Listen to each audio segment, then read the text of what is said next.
Olá pessoal, hoje no nosso canal Ideias de Esquerda, de Teoria e Política, nós vamos debater um pouco o significado do lulismo e os governos do PT. A gente parte de que a gente está num contexto de golpe institucional, de muitos retrocessos, reforma da Previdência, reforma trabalhista, ajustes que estão aumentando, e justamente nesse contexto a gente tem que pensar qual a relação do golpe que está acontecendo com os governos anteriores do PT. A forma do PT de fazer política contribuiu de alguma forma para o contexto que a gente está vivendo?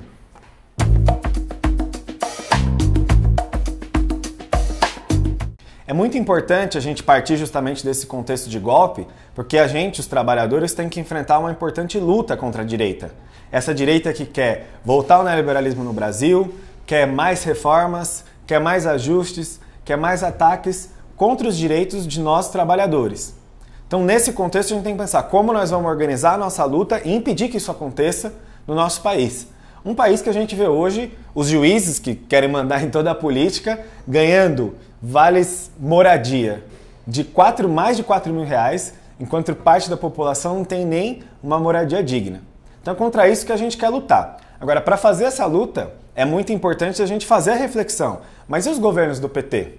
O PT que é tido como a esquerda no país, é realmente uma esquerda? Então, para fazer a análise dos governos do PT, a sua forma de fazer política, a gente tem que primeiro entender qual era o seu programa, ou seja, o que o governo do PT queria, e qual era a sua estratégia, como eles achavam que poderiam alcançar isso.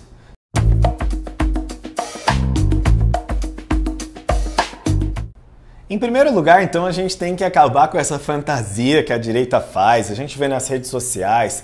São não sei quantos robôs que eles pagam para falar que o PT é comunista, que é socialista. Isso tudo é uma besteira. Porque os governos do PT, na verdade, nunca se propuseram a ser um governo realmente de ruptura com o capitalismo brasileiro, de questionar a exploração capitalista e a opressão. Nunca foram. Na verdade, os governos do PT, uma das grandes marcas do Lula em particular, era dizer que nunca os banqueiros ganharam tanto como no seu governo. Isso está muito distante de qualquer perspectiva socialista. E o que é mais importante, ninguém ia à porta da fábrica. É um pedido que eu faço. Não saiam em passeata. Não saiam em passeata. Saiam daqui direto para suas casas. Estamos entendidos? Algumas pessoas dizem que o PT era diferente na sua origem. Mas para quem assistiu alguns documentários, por exemplo, como o ABC da Greve, viu que o Lula, nas greves do grande ascenso do final dos anos 70, não estava atuando para transformar aquilo numa grande batalha contra a ditadura. Pelo contrário, o Lula sempre teve uma postura conciliadora, tanto nessas greves, como teve também na transição democrática e na Constituinte no país. A gente sabe que a transição e a Constituinte foram em conciliação com o antigo regime da ditadura, né? Ou seja, tutelada pelos militares.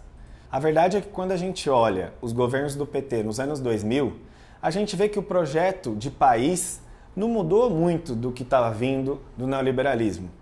É diferente, naturalmente, os governos do PT não são iguais, mas do ponto de vista estrutural do país, a gente vê se manter um grande peso do agronegócio, a gente viu acontecer uma grande desindustrialização, a gente viu que tentou se fortalecer alguns setores da burguesia nacional, as empreiteiras, bastante corruptas, que já vinham fazendo corrupção desde os tempos da ditadura, alguns bancos, mas isso tudo sem mudar realmente e sem se apoiar na classe trabalhadora. Então, se manteve muito do que queriam os grandes capitalistas do mundo estruturalmente para o Brasil, que é o quê? Que nosso país mantenha a sua vocação colonial ou semicolonial, de ser uma fazenda do mundo. É isso que o PT não se propôs a modificar. Para dar um exemplo de uma concessão que os governos do PT deram e que teve prazo de validade, é a questão da educação. A gente sabe que para ter educação pública, gratuita, de qualidade para toda a população, tem que ser enfrentamento com esses grandes monopólios capitalistas que a gente tem no nosso país e que querem se enriquecer às custas da educação, da saúde, do transporte, todos os nossos direitos. E o que os governos do PT fizeram? Em vez de propor qualquer enfrentamento, eles aumentaram a força dos grandes monopólios do ensino superior no país. Então, alguns vão comentar, não, mas as pessoas tiveram acesso à universidade com muito prazo de validade. Por quê? Porque fizeram isso se endividando, fizeram isso conseguindo financiamentos dos bancos e agora muitos trabalhadores veem que na verdade não conseguem pagar suas dívidas. Então o sonho da universidade era uma ilusão que se estava vendendo para esses trabalhadores, mas que na verdade o que se estava fazendo era aumentar o peso dos grandes capitalistas na educação. Então isso é uma imagem gráfica do que foi o governo do PT. Esse é só um exemplo dessas mudanças graduais que pareciam que a população estava melhorando, mas na verdade estava levando a gente para um abismo um pouco maior. Se a gente for pegar o exemplo da própria situação da classe trabalhadora, a gente vê que mesmo economistas que eram ligados aos governos do PT, como Márcio Postman, num de seus livros, coloca um dado muito impressionante, de que nos governos do PT, os empregos que foram criados, 95% deles foi do que ele mesmo chamou de working poor, ou seja, trabalhadores pobres. Por quê? Porque esses empregos, 95%, as pessoas ganhavam até 1,5 salário mínimo. Quer dizer, quase uma massa de milhões de empregos precários nos governos do PT e, como todo mundo sabe, com uma ampla terceirização, porque quem expandiu a terceirização de maneira avassaladora no nosso país foi o governo do PT. Aí a gente poderia se perguntar, mas por que os trabalhadores? Se essas concessões eram tão pequenas e que levavam a contradições. E se, do ponto de vista do salário, das condições de trabalho, a gente tinha uma situação muito ruim, por que não teve uma revolta? Porque, na verdade, o governo do PT também utilizou um outro mecanismo para manter os trabalhadores controlados, para manter a ilusão, que era o quê? Oferecer linhas de crédito barato para os trabalhadores. Isso, por alguns anos, mantém a população paralisada. Por quê? O trabalhador compra um celular, um carro, algum utensílio que é de serventia para ele, a crédito, pagando em 10, 12, 20 vezes. Então, no começo, a população está comprando, ela tem a aparência de que as coisas estão melhorando. Agora, quando aquela dívida começa a sufocar ela, é que ela vê que, na verdade, não tinha nenhuma mudança estrutural. Então, isso também foi parte dessa configuração dos governos do PT. Agora, apesar de não ter feito uma grande mudança de projeto de país, apesar de ter mantido essa situação do trabalho precarizado, aumentado a terceirização, entre vários outros elementos que a gente está colocando de limites do PT, alguns vão colocar, não, mas pelo menos teve algumas pequenas coisas. Então, entre essas pequenas, a gente vai colocar o Bolsa Família. Vamos falar, ajudou milhões de pessoas no país. Agora, a gente está comparando essa concessão com os anos de devastação neoliberal.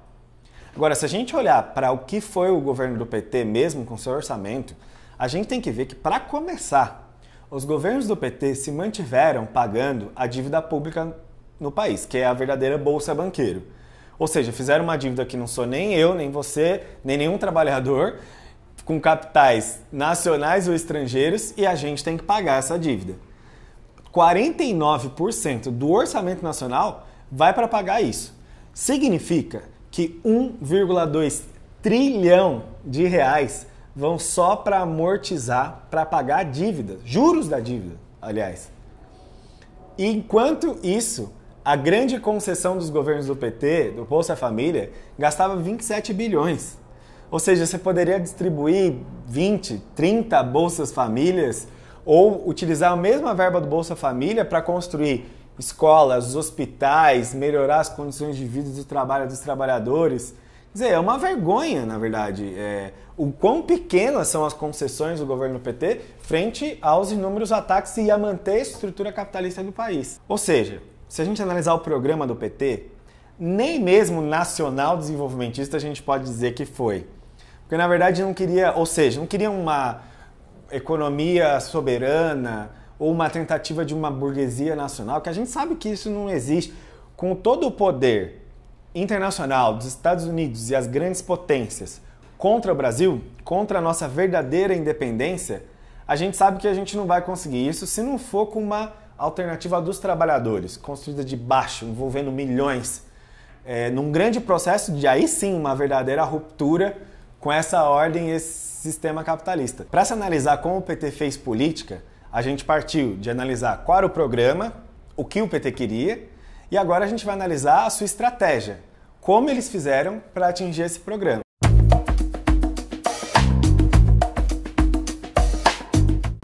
Aí a crítica tem que ser bastante dura, porque para começar, vocês vão lembrar que em 2002 o governo Lula sobe ao poder com um vice que era o José de Alencar, do Partido Liberal, ou seja, daqueles políticos que eram da velha arena, da velha ditadura, da velha direita brasileira. Foi assim que o PT subiu ao poder. Essa foi a estratégia de governo que o PT se utilizou. Agora, pós-lulismo, pós-mensalão, aí se escancarou essa política de alianças com a direita, porque não só com alguns setores reacionários, mas o PT trouxe para dentro do seu governo o PMDB, do Michel Temer. E justamente aí se começou esse governo de uma grande coalizão do PT, PMDB e distintos setores reacionários. E o lugar dos trabalhadores dos sindicatos? Assim, a história do Lula contou aí, e a história do PT. Os sindicatos faziam o quê? Buscavam de todas as formas manter as lutas dos trabalhadores no plano econômico. Uma luta salarial aqui, outra ali, mas nunca um questionamento verdadeiro da lógica de exploração no país. Ou seja, os sindicatos nada mais faziam que dar um apoio a esse governo de conciliação do PT. E aí, quando a gente vai para o governo Dilma, aí se escancara completamente, ou seja, fica aberto, patente para todos os nossos olhos de que quem abriu espaço para essa direita foi o PT. Por quê? O maior golpista do país hoje, que é o presidente Michel Temer, era vice da Dilma. Todos vão lembrar disso. Ou seja, em síntese, mesmo esse projeto de país do PT, com um bloco de poder com o agronegócio, com as empreiteiras, com algumas estatais fortes como a Petrobras, já eram o suficiente para incomodar o imperialismo norte-americano e outras potências imperialistas. Ou seja, ainda que o PT não lançasse um grande desafio ao imperialismo, essa forma de governo já chegou ao seu limite e se demonstrou insuficiente para o que o grande capital queria.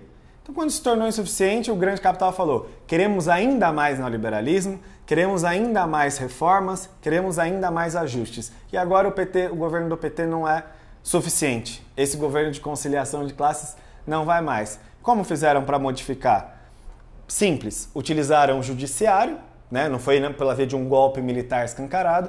Utilizam os juízes que eles formaram nos Estados Unidos, em Harvard, para fazer todo tipo de arbitrariedade, de violência contra a democracia, com conduções coercitivas, com escutas ilegais, enfim, com delações forçadas, né, para criar uma narrativa favorável ao golpe institucional, para tirar um governo do PT, inclusive para decidir as eleições de 2018 com a prisão do Lula. Aí sim, eles vão ter o projeto bem do jeito que o imperialismo norte-americano e as grandes potências e os neoliberais querem para o Brasil. Ou seja, o que o governo do PT mostrou é que essa tentativa de qualquer mudança com setores de burguesia nacional ou qualquer outro projeto soberanista por fora de uma grande força dos trabalhadores que possam romper com essa lógica capitalista do sistema é uma ilusão. Não é verdadeiro. As concessões que se foram dadas para os trabalhadores, elas têm prazo de validade, elas vão durar por um tempo. Mas necessariamente vai vir reação da direita, vão vir golpes e os grandes burgueses, o grande capital vai tentar moldar a política, o Estado, à sua maneira. Então não é essa forma é ilusória de tentar enfrentar os grandes capitalistas. O que a gente precisa é de uma verdadeira alternativa que rompa com a miséria do possível petista ou com um mal menor. Não, a gente não pode mais ter um programa tão limitado como foi o do PT, ter uma estratégia de chegar ao governo com alianças com a direita ou de achar que gerir o capitalismo vai ser alguma transformação para os trabalhadores. O que a gente precisa é construir uma verdadeira e uma nova alternativa dos trabalhadores, um novo partido revolucionário de trabalhadores que possa ser uma resposta de fundo a toda essa exploração e opressão que a gente vive. Pessoal, se você gostou, curta, compartilha, se inscreva no canal. Vamos seguir com outros vídeos teóricos, fazendo os debates ligando o marxismo à nossa realidade política nacional e internacional. Acompanhe também a gente na nossa página no Facebook.